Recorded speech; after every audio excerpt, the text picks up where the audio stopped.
পলমকৈ হ'লেও বৰ্ণাঢ্যৰ কাষত থিয় দিলে এবাৰ চকুৰ আলী। সকলোৰে মাজত চৰ্চা লাভ কৰা এগৰাকী খুবেই জনপ্ৰিয় ব্যক্তি চকুৰ আলী বৰ্তমান থিয় হৈছে বানাক্ৰান্তৰ কাষত। দিন ৰাতি একাকাৰ কৰি কষ্টৰ শ্ৰমদানেৰে গোটোৱা সাহায্য উপহাৰ দিব এতিয়া বৰ্ণাঢ্যক।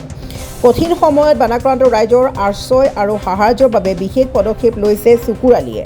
আমি এই মুহূৰ্তত দৰ্শকক জনাব বিচাৰিছোঁ যে চকুৰ আলীও এবাৰ পলমকৈ হ'লেও চকুৰ আলীও আহিছে বানাক্ৰান্তৰ ৰাইজক সহায়ৰ বাবে। বানাক্ৰান্তৰ কাষত থিয় দিয়া দেখিবলৈ পোৱা গৈছে চকুৰ আলী। দিন ৰাতি একাকাৰ কৰিছে চকুৰ আলীয়ে।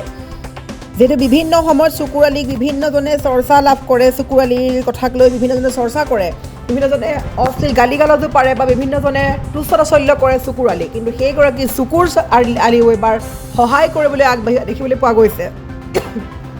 দিন ৰাতি একাকাৰ কৰি কষ্টৰ শ্ৰমদানেৰে সাহায্য গোটাইছে চকুৰ আলী আৰু সেই সাহায্য এতিয়া উপহাৰ দিবলৈ সাজু হৈছে বৰ্ণাঢ্যক।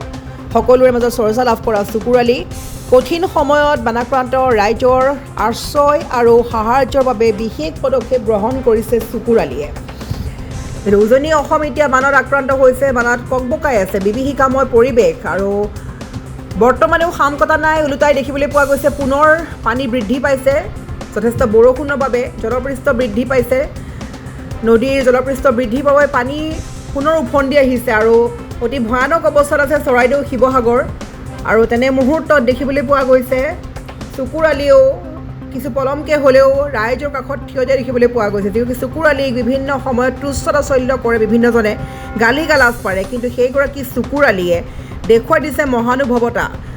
বৰ্ণাঢ্যৰ কাষত থিয় দিছে চকুৰ আলী। দিন ৰাতি একাকাৰ কৰি কষ্টৰ শ্ৰমদানেৰে গোটোৱা সাহায্য উপহাৰ দিব বৰ্ণাঢ্যক আৰু কঠিন সময়ত বানাক্ৰান্ত ৰাইজৰ আশ্ৰয় আৰু সাহায্যৰ বাবে বিশেষ পদক্ষেপ গ্ৰহণ কৰিছে চকুৰ আলীয়ে। মই এখৰে কথা দিছো, মই এখৰে মেৰামতি কৰাৰ কাৰণে লেবাৰ আনি আছো, মই কৰি দিম। ঠিক আছে, মই কৰি দিম। মই যিমান পাৰো চেষ্টা কৰিম, আমি সহায় কৰি যাম।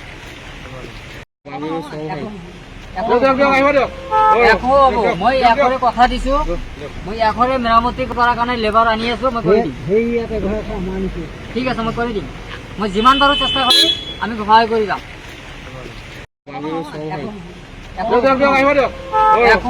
মই এখৰে কথা দিছো, মই এখৰে মেৰামতি কৰাৰ কাৰণে লেবাৰ আনি আছো, মই কৰি দিম।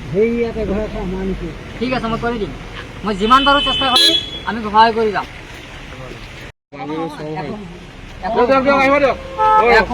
মই এখৰে কথা দিছো, মই এখৰে মেৰামতি কৰাৰ কাৰণে লেবাৰ আনি আছো, মই কৰি দিম। ঠিক আছে, মই কৰি দিম। মই যিমান পাৰো চেষ্টা কৰিম, আমি সহায় কৰি যাম।